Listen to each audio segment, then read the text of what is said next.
মা, তোমার বয়স বেশি হলেও তোমার ভিতরে এখনো অনেক টাইট। আমি একটু করলে আর পারব না। মা, তোমার ভিতরে এত গরম কেন? আমার এটা তো পুড়ে যাবে। তোমার ভিতরে কি পানি ছেড়ে দিব? যখন আমি আমার বাগানে গাছের যত্ন নিচ্ছিলাম তখন সেখানে কারও আসার আশা করিনি। এটি ছিল আমার দিনের সবচেয়ে প্রিয় সময়, মাটি দিয়ে হাত নোংরা করা, রোদের উপভোগ করা এবং শুধু শান্তি অনুভব করা। এটি ছিল আমার দৈনন্দিন রুটিন। কিন্তু সেই দিন হঠাৎ আমি আমার পিছনে পায়ের শব্দ শুনতে পেলাম। যখন আমি পিছনে ফিরে তাকালাম তখন সেখানে আমার ছেলে অরুণ দাঁড়িয়েছিল। সে তার বড় হাসিভরা চোখে আমাকে দেখছিল। যেই আমি তাকে ফিরে তাকালাম সে কি মা ই বলে আমাকে ডাকল। তখন তার কণ্ঠে ছিল উষ্ণ উৎসাহ এবং ঠোঁটে হাসি। আমি তখন হাসি ছাড়া থাকতে পারলাম না। অরুণ, তুমি এখানে কি করছো? আমি আমার হাত থেকে মাটি ঝেড়ে তাকে জিজ্ঞেস করলাম। তখনই সে আমার কাছাকাছি এল এবং আমাকে জোরে জড়িয়ে ধরল। এটি ছিল আকস্মিক, কিন্তু আমি তাকেও ফিরে জড়িয়ে ধরলাম। তারপর তার শক্ত বাহুগুলোকে আমার চারপাশে অনুভব করতে লাগলাম। অরুণ এখন ২-৫ বছরের হয়ে গেছে এবং তাকে দেখে আমি অবাক হতাম যে সে কিভাবে এত দ্রুত একটি লম্বা, সুন্দর পুরুষে পরিণত হয়েছে। তারপর সে আমাকে বলল, মা, আমি আপনাকে এখানে একটি সারপ্রাইজ দিতে এসেছি। সে আমার চোখের দিকে তাকিয়ে বলল, আমি জানি আপনি এই বাগানটি কতটা পছন্দ করেন এবং আমি ভেবেছিলাম আমি আপনার কিছু সাহায্য করতে পারি। তখন আমি হালকা করে হেসে বললাম, ঠিক আছে। আমি সঙ্গীর আশা করিনি, কিন্তু সাহায্য করতে অস্বীকারও করতে পারি না। যখন সে আমার পাশে দাঁড়াল এবং একটি ছোট কোদাল হাতে নিল, তখন তার চলাফেরায় কিছু আলাদা ছিল।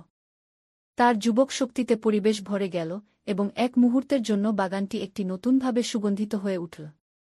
তারপর আমরা একসাথে কাজ শুরু করলাম। কাজের সময় আমরা অনেক হাসিঠাট্টা করলাম। তখনই আমি তার গার্লফ্রেন্ড সম্পর্কে কথা তুললাম। সে সঙ্গে সঙ্গে গম্ভীর হয়ে অস্বীকার করল। কিন্তু তখনই কাজ করার সময় কিছু বদলে গেল। অরুণ একটি গমলা তুলতে হাত বাড়াল, তখন তার হাত আমার হাত স্পর্শ করল এবং একটি শিহরণ আমার সমস্ত শরীরে ছড়িয়ে পড়ল। সেই হালকা স্পর্শ এক মুহূর্তের জন্য আমাকে অস্থির করে দিল, যেন আমাদের মধ্যে বাতাসে একটি অকথিত সংযোগের ঢেউ বয়ে গেল। তারপর আমরা কাজে মনোযোগ দেওয়ার চেষ্টা করলাম, কিন্তু তখন একে অপরের এত কাছাকাছি হওয়ার একটি অদ্ভুত অনুভূতিকে অস্বীকার করা খুব কঠিন ছিল। কাজ করার সময় যখন সে ঘাস উপড়ে ফেলতে নিচু হল, তখন হঠাৎ তার মুখ আমার মুখের খুব কাছাকাছি চলে এল। তখন আমি তার গরম নিঃশ্বাস আমার গালে অনুভব করলাম এবং আমাদের মধ্যে দূরত্ব যেন কিছুক্ষণের জন্য অদৃশ্য হয়ে গেল। তারপর আমাদের চোখে চোখ পড়ল এবং তার চোখে একটি গভীর অনুভূতি ছিল, যেন সে সব কিছু বলছে যা শব্দে বলা যায় না। কিন্তু তখন তার দৃষ্টিতে এমন কিছু ছিল যা আমার হৃদস্পন্দন বাড়িয়ে দিয়েছিল। সেই মুহূর্ত, সেই দৃষ্টি, সবকিছু আকস্মিকভাবে ঘটে গেল যা আমার সমস্ত শরীরে একটি সংবেদন সৃষ্টি করল। তখন সে নরমভাবে জিজ্ঞেস করল, মা, আপনি ঠিক আছেন? তার কণ্ঠে ছিল কোমলতা এবং একটি অকথিত তীব্রতা। তখনও তার চোখ আমার সৌন্দর্য দেখছিল এবং আমার নিঃশ্বাস থেমে গেল। আমার কণ্ঠ কাঁপছিল এবং আমি আমার সংযম বজায় রাখার চেষ্টা করে উত্তর দিলাম, আমি ঠিক আছি, বেটা। তারপর আমি আমার ঠোঁটে হাসি আনার চেষ্টা করলাম, কিন্তু এখন আমাদের মধ্যে পরিবেশ সম্পূর্ণ বদলে গেছে। এখন প্রতিবার যখন আমি তার দিকে তাকাতাম আমি তাকে আমাকে দেখতে পেতাম। তার দৃষ্টি আমার বুকের মধ্যে একটি হালকা আকাঙ্ক্ষা জাগিয়ে তুলছিল। তারপর যত আমরা এগিয়ে যেতে লাগলাম পরিবেশে একটি অদ্ভুত অস্থিরতা ভরে গেল। এখন অরুণের স্বাভাবিক এবং চঞ্চল স্বভাব কিছুটা বেশি গম্ভীর এবং আবেগপ্রবণ হয়ে গেছে। তখন সে দাঁড়াল এবং তার বাহু প্রসারিত করে আংটি নিতে লাগল, যা আমাকে তার বাবুর একটি ঝলক দেখাল। তখন আমার দৃষ্টি বাবুর উপর আটকে গেল এবং আমার হৃদস্পন্দন বেড়ে গেল। তখন অরুণ বলল, মা, তুমি জানো গো? তার কণ্ঠ ছিল নরম এবং অন্তরঙ্গ। সে বলল, আমি সবসময় বিশ্বাস করি যে তুমি পৃথিবীর সবচেয়ে সুন্দর নারী, কারণ তোমার চেয়ে সুন্দর নারী আমি আজ পর্যন্ত দেখিনি। তার শব্দগুলি শুধু প্রশংসার চেয়ে বেশি একটি স্বীকারোক্তি ছিল, যা আমাকে ভাবতে বাধ্য করল। এর আগে যে আমি কিছু বলতে পারি সে আরও কাছে চলে এল। তারপর তার হাত আমাকে আলতো করে জড়িয়ে ধরার জন্য এগিয়ে এল। তার আঙুলগুলি আমার হাতের উপর একটি রেখা তৈরি করতে লাগল, যেখানেই সে স্পর্শ করল সেখানে একটি শিহরণ ছড়িয়ে পড়ল। তখন আমি তার উষ্ণতা আমার শরীরে অনুভব করতে পারছিলাম এবং তখন পৃথিবী আমাদের জন্য ছোট হয়ে গেল। তারপর একটি কোমল স্পর্শের সাথে সে আমার কানের পিছনে তার গরম নিঃশ্বাস ছড়িয়ে দিতে লাগল।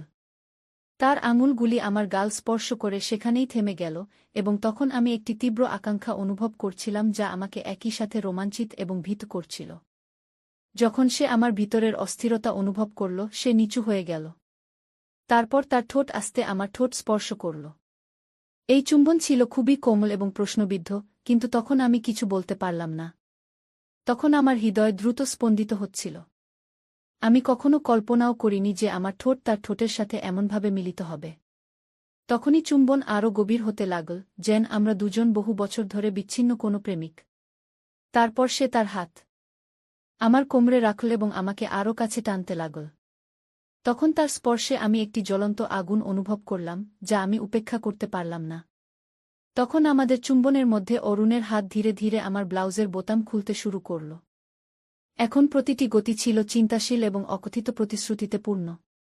তারপর যেই আমার কাপড় পরতে শুরু করল, আমি ভিতর পর্যন্ত কেঁপে উঠলাম।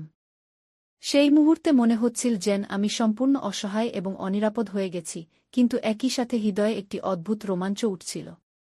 মনে হচ্ছিল যেন সবকিছু খুলে গেছে এবং আমি নিজেকে আগের চেয়ে আরও মজাদার অনুভব করছি। সেই মুহূর্ত ছিল ভয় এবং উত্তেজনার একটি অদ্ভুত মিশ্রণ। তখন আমরা কিছুক্ষণের জন্য আলাদা হলাম এবং আমাদের শ্বাস পরস্পরের সাথে মিলিত হল। তখন আমাদের চোখ একে অপরের মধ্যে ডুবে গিয়েছিল। তখন অরুণ আস্তে ফিসফিস করে বলল, রাখো। তখন তার কণ্ঠে কিছু অদ্ভুত অনুভূতি ছিল। তারপর সে বলল, মা, আমি তোমাকে বলতে চেয়েছিলাম যে আমি তোমার জন্য কত গভীরভাবে অনুভব করি। কি এটি শুনে আমার হৃদয়ে একটি অদ্ভুত অস্থিরতা এবং ব্যথা উঠল। তারপর আমি ধীরে ধীরে আমার হাত উঠালাম এবং তার চোয়ালের কঠিন রেখা হালকা করে স্পর্শ করলাম। তখন তার চোখে এমন কিছু ছিল যা আমাকে আরও কাছে টানছিল। তখন আমি কিছু না বলে তার ঠোঁটের দিকে ঝুঁকে আরেকটি চুম্বন দিলাম। এই চুম্বন শুধু একটি সাধারণ অনুভূতি ছিল না, বরং আমাদের মধ্যে সেই অকথিত অনুভূতির গভীরতা দেখাচ্ছিল, যা শব্দে বলা সম্ভব ছিল না। সেই মুহূর্তে বাইরের বিশ্ব যেন কোথাও অদৃশ্য হয়ে গিয়েছিল। আমাদের চারপাশে নিস্তব্ধতা ছিল এবং মনে হচ্ছিল যেন আমরা দুজন কোনো আলাদা বিশ্বে হারিয়ে গেছি। এই মুহূর্ত শুধু আমাদের ছিল, যেখানে আমরা আমাদের সম্পর্কের সেই নতুন অনুভূতি আবিষ্কার করছিলাম, যা এখন ধীরে ধীরে আমাদের মধ্যে জাগ্রত হচ্ছিল। শেষ পর্যন্ত যখন আমরা একে অপর থেকে আলাদা হলাম, তখন আমাদের মুখ লাল ছিল এবং হৃদয় জোরে স্পন্দিত হচ্ছিল। তখন অরুণ আমাকে একটি হালকা কিন্তু মিষ্টি হাসি দিল। সেই হাসি এমন ছিল যেন সে জানত যে আমাদের মধ্যে কিছু পরিবর্তন হয়েছে। সেই হাসির সাথে সে বলল, আমি চা বানিয়ে আনি কি। এত বলেই সে রান্নাঘরে যেতে লাগল এবং আমি তাকে রান্নাঘরের দিকে যেতে দেখতে লাগলাম। তখন আমার মনে একটি অদ্ভুত অনুভূতি ছিল, খুশি, উত্তেজনা এবং কিছুটা চিন্তাও। তার স্পর্শ এখনও আমার ত্বকে অনুভূত হচ্ছিল। এখন আমি ভাবতে শুরু করলাম যে এখন সবকিছু আগের মতো থাকবে না, কারণ আমাদের মধ্যে অনেক কিছু পরিবর্তন হয়ে গিয়েছিল এবং এই পরিবর্তন ছিল গভীর এবং স্থায়ী। তারপর যখন আমি ভিতরে গেলাম, তখন দেখলাম অরুণ রান্নাঘরে আছে। টেবিলে 2টি কাপ চা রাখা ছিল। তখন সে শান্তভাবে বসেছিল, কিন্তু তার চোখে সেই গরম উত্তেজনা ছিল যা আমি আগে দেখেছি। তারপর আমি হাসতে হাসতে চায়ের কাপ তুলে নিলাম এবং সেই মুহূর্তে অনুভব করলাম যে এই সম্পর্ক এখন একটি নতুন শুরুর জন্য প্রস্তুত। তারপর আমরা একসাথে বসে চায়ের চুমুক নিতে লাগলাম। তখন আমরা নীরব ছিলাম, নিজ নিজ চিন্তামগ্ন। আমি এই নতুন শুরু নিয়ে ভাবতে লাগলাম যে আমি কি এটির মুখোমুখি হওয়ার জন্য প্রস্তুত। তখন অরুণও কিছু ভাবছিল। আমরা চায়ের চুমুক নিতে নিতে বসেছিলাম, কিন্তু তখন আমাদের মধ্যে নীরবতা অস্বস্তিকর ছিল না, বরং এটি অকথিত শব্দে পূর্ণ ছিল। আমি আমার দৃষ্টি টেবিলে রেখে দিলাম এবং অকারণে চা নাড়তে নাড়তে আমার ভিতরে উঠতে থাকা অদ্ভুত অনুভূতিগুলো বোঝার চেষ্টা করছিলাম। তখন অরুণ আমার সামনেই বসেছিল।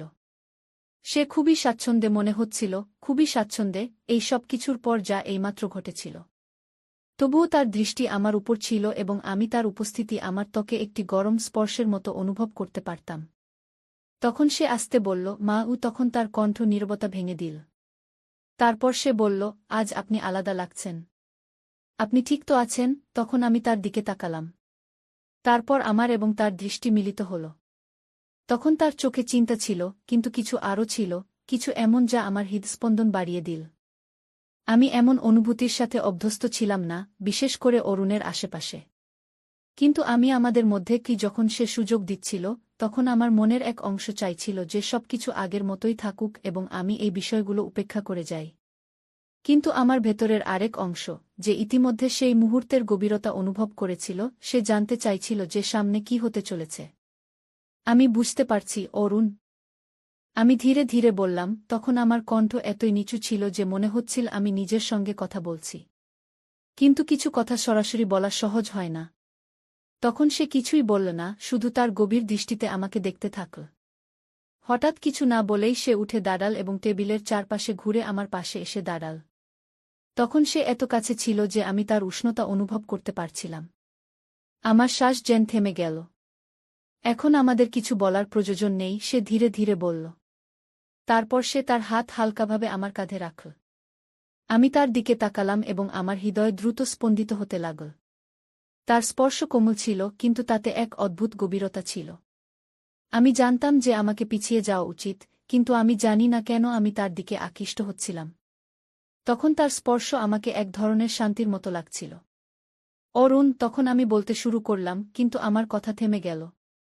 ঠিক তখনই সে নুয়ে পড়ল এবং আমার কপালে একটি হালকা চুম্বন দিল। তারপর সে ফিসফিস করে বলল, সব ঠিক আছে, মা। তার ঠোঁট এক মুহূর্তের জন্য থেমে গেল, তারপর সে কিছুটা পিছিয়ে গেল। কিছুক্ষণ ভেবেই সে বলল, মা, আমি তোমাকে ছেড়ে কোথাও যাব না। তার কণ্ঠে এত কোমলতা ছিল যে আমার হৃদয় যেন এক অদ্ভুত শান্তি পেল। যখন অরুণ আমার কাঁধে হাত রাখল এবং বলল, সম্ভবত এখন আমাদের কথা বলার প্রয়োজন নেই, তখন আমি নিজেকে থামাতে পারলাম না। সে তখন তাড়াহুড়ো করছিল না, শুধু আমার সঙ্গে ছিল, আমার প্রতিক্রিয়ার অপেক্ষায় ছিল। এবং যতই আমি এটা থামানোর চেষ্টা করছিলাম, ততই আমি আমাদের মধ্যে আকর্ষণকে অস্বীকার করতে পারছিলাম না। তখন আমি অরুণের সঙ্গে নিরাপদ বোধ করছিলাম, কিন্তু এখন এটা তার চেয়ে অনেক বেশি হয়ে উঠছিল। এখন আমাদের মধ্যে কিছু উন্মোচিত হচ্ছিল, এমন কিছু যা আমাদের নির্ধারিত সীমানা অতিক্রম করেছিল। অরুণ, আমাকে না। আমি ফিসফিস করে বললাম। এর আগে যে আমি পুরো কথা বলতে পারি, সে ধীরে ধীরে আমার গাল ধরে আমার মুখ তার দিকে ঘুরিয়ে নিল। তারপর সে ধীরে ধীরে বলল, মা, তোমার কিছু বলার প্রয়োজন নেই, শুধু আমাকে এখানে তোমার সঙ্গে থাকতে দাও। তখনও আমার হৃদয় দ্রুত স্পন্দিত হচ্ছিল। যখন আমি তার চোখের দিকে তাকালাম, তখন তার দৃষ্টিতে এক আকাঙ্ক্ষা দেখে আমি স্বস্তি পেলাম, আবার ভয়ও পেলাম। আমি জানতাম না কি করতে হবে, এই অনুভূতিকে কিভাবে বুঝব যা আমার ভেতর উথালপাথাল করছিল। কিন্তু সেই মুহূর্তে তার হাত আমার গালে এবং তার চোখ আমার চোখের দিকে তাকিয়েছিল, তখন আমি পিছিয়ে যেতে চাইছিলাম না। ধীরে ধীরে সে আবার নুয়ে পড়ল এবং আমার গালে একটি হালকা চুম্বন দিল। এটা তার দিক থেকে একটি ইঙ্গিত ছিল যা খুবই কোমল, কিন্তু এটা আমার মেরুদণ্ডে একটি শিহরণ ছড়িয়ে দিল। তারপর আমি আমার চোখ বন্ধ করলাম, তার ঠোঁটের উষ্ণতা আমার ত্বকে অনুভব করতে করতে, এবং এক মুহূর্তের জন্য বাকি সবকিছু ভুলে গেলাম। এখন সবকিছু যেন ঝাপসা হয়ে যাচ্ছিল। কিছুক্ষণ পরে যখন সে পিছিয়ে গেল, তখন আমি আমার চোখ খুললাম এবং তাকে আমাকে দেখতে পেলাম। তার মুখ খুবই কোমল এবং শান্ত দেখাচ্ছিল। আমি শুধু তোমার খেয়াল রাখতে চাই, সে ধীর কণ্ঠে বলল, এটুকুই। তারপর আমি গভীর শ্বাস নিলাম, কিন্তু আমার গলায় যেন কিছু আটকে গেছে বলে মনে হচ্ছিল। এটা আমার জন্য একদম নতুন ছিল এবং কিছুটা ভীতিকর, কিন্তু আমার ভেতর কোথাও না কোথাও এই সংযোগ অনুভব করার ইচ্ছাও ছিল। তারপর আমি ধীরে ধীরে বললাম, অরুণ। তখন আমার কণ্ঠ এতই নিচু ছিল যে সেটা শোনা কঠিন ছিল। তারপর সে হালকা হেসে আমার কানের পাশের এলোমেলো চুল ঠিক করতে লাগল। তারপর সে শান্ত স্বরে বলল, কিছু না মা, এখন আমাদের কিছু বুঝতে হবে না। এবং সেই মুহূর্তে আমি তার কথায় বিশ্বাস করলাম। তখন সম্ভবত আমাদের এখনই চূড়ান্ত সিদ্ধান্তে পৌঁছানোর প্রয়োজন ছিল না। সম্ভবত এটাই ঠিক ছিল যে আমরা শুধু এখানে একসঙ্গে থাকি এবং জিনিসগুলো নিজে নিজে সাজিয়ে নিই। আমরা দুজন কিছুক্ষণের জন্য নিঃশব্দে বসে রইলাম, কিন্তু আমাদের মধ্যে টান এখনও অব্যাহত ছিল, তবে এখন সেটা হালকা এবং সহনীয় মনে হচ্ছিল। তখন অরুণ আমাকে আর কিছু জিজ্ঞাসা করল না এবং এর জন্য আমি মনে মনে তার কৃতজ্ঞ ছিলাম। সে আমাকে ভাবতে এবং বুঝতে সময় দিয়েছিল। কিছুক্ষণ পরে সে উঠে দাঁড়াল এবং কিছুটা টানাটানি করে বলল, তখন তার সেই পুরনো দুষ্টুমিভরা হাসি ফিরে এসেছিল। ঠিক আছে মা। তারপর সে চোখ টিপে বলল, কেমন হবে যদি আজ আমি আমাদের জন্য রান্না করি? তখন আমি তার কথায় হালকা হেসে ফেললাম। তারপর আমি বললাম, এটা তো খুব ভালো হবে। এবং তখন সত্যিই আমি কিছুটা স্বস্তি বোধ করছিলাম। তারপর সে রান্নাঘরের দিকে চলে গেল এবং আমি উঠে ঘরের দিকে গেলাম এবং শুয়ে পড়লাম। কিন্তু আমিও তখন বুঝতে পারিনি যে আমাদের মধ্যে কি চলছিল বা ভবিষ্যতে কি হবে, কিন্তু তখন আমি ধীরে ধীরে জিনিসগুলো সামলানোর জন্য প্রস্তুত ছিলাম। যা কিছু হোক, যেভাবেই হোক, আমরা একসাথে এটি সমাধান করব। এখন আমি আমার ঘরে ছিলাম, কিন্তু আমার মনে তখনও ধারণাগুলোর ঝড় বয়ে যাচ্ছিল। কিছুক্ষণ আগে যা ঘটেছিল তা সব মনে পড়ছিল। প্রতিবার যখন সে আমাকে সেইভাবে দেখত বা কিছু ছুঁয়ে যেত, তখন মনে হতো যেন আমার হৃদয়ে কিছুটা নাড়াচাড়া হচ্ছে। কিছুক্ষণ পর রান্নাঘর থেকে মশলার গন্ধ আসতে শুরু করল। আমি উঠে রান্নাঘরের দরজায় গিয়ে দাঁড়ালাম। তখন অরুণ আমার দিকে তাকাল এবং হেসে বলল, মা, আমি চাই আজকের খাবারটা বিশেষ হোক। কেন? আমি হালকাভাবে জিজ্ঞেস করলাম। কারণ কিছু মুহূর্ত বিশেষ হয়, সে আমাকে দেখে বলল। তখন তার চোখে এমন কিছু ছিল যা আমাকে অদ্ভুতভাবে অস্বস্তি দিচ্ছিল, কিন্তু আমি সেখান থেকে সরে যেতে পারলাম না। তখন খাবার প্রস্তুত হতে হতে সন্ধ্যা হয়ে গেল। আমরা একসাথে টেবিলে বসে খাবার খেলাম। অরুণ প্রতিবার আমার প্লেটে আরও কিছু দেওয়ার চেষ্টা করত, আর আমি প্রতিবার হেসে না বলে দিতাম। এই মুহূর্তটি যতটা সাধারণ মনে হচ্ছিল ততটাই অনন্যও ছিল। খাবারের পর সে আবার রান্নাঘর পরিষ্কার করা শুরু করল। আমি তাকে থামাতে যাচ্ছিলাম, কিন্তু সে ইশারায় না করে দিল। আজ সব আমার দায়িত্ব, সে বলল। এখন রাত হয়ে গিয়েছিল। আমি তাকে বললাম যে সে গিয়ে বিশ্রাম নিক, কিন্তু সে আমার পাশে এসে বসল। তারপর সে একটি গভীর শ্বাস নিয়ে বলল, মা, আমি আপনাকে কখনো এত শান্ত এবং হারিয়ে যাওয়া দেখিনি। আপনি ঠিক আছেন তো? আমি তার দিকে তাকালাম। তার কণ্ঠে চিন্তা ছিল, কিন্তু তার চোখে আরও কিছু ছিল, সম্ভবত জানার কৌতূহল যে আমি কি অনুভব করছি। তখন আমি বললাম, আমি ঠিক আছি, অরুণ। কিন্তু কিছু জিনিস এখনও আমার জন্য অস্পষ্ট। সম্ভবত আমার কিছু সময় প্রয়োজন। তখন অরুণ আমার কথা গুরুত্ব সহকারে শুনল এবং তারপর হালকাভাবে হেসে বলল, সময় নেওয়া ঠিক আছে, কিন্তু মা, আপনি জানেন তো, আমি সবসময় আপনার সাথে আছি। তখন তার কথা আমার হৃদয়ে স্পর্শ করল। তারপর আমি অনুভব করলাম যে এই মুহূর্তে যা কিছু জটিলতা ছিল, তার সমাধান সময় এবং ধৈর্য দিয়ে মিলবে। সেই রাতে যখন আমি ঘুমাতে গেলাম, তখন আমার মন হালকা ছিল। আমি ভেবেছিলাম, আমাদের মধ্যে যা কিছুই হোক না কেন, আমরা এটি সমাধান করব। পরের দিনের সকাল আমাদের জন্য একটি নতুন শুরু ছিল। এখন অরুণের উপস্থিতি আমার জীবনের যে শূন্যতা ছিল তা ধীরে ধীরে পূরণ করতে শুরু করেছিল। তাই বন্ধুরা, এটা ছিল আমাদের আজকের ছোট্ট গল্প। আপনি এই গল্পটি কেমন লাগলো কমেন্ট করে অবশ্যই জানাবেন। আর যদি এই গল্পটি আপনার ভালো লেগে থাকে, তবে এটি লাইক করুন এবং আপনার বন্ধুদের সাথে শেয়ার করুন। এ ধরনের আরও রোমাঞ্চকর গল্পের জন্য আমাদের চ্যানেল সাবস্ক্রাইব করুন এবং বেল আইকন টিপতে ভুলবেন না, যাতে আপনি আমাদের কোনো গল্প মিস না করেন। ধন্যবাদ।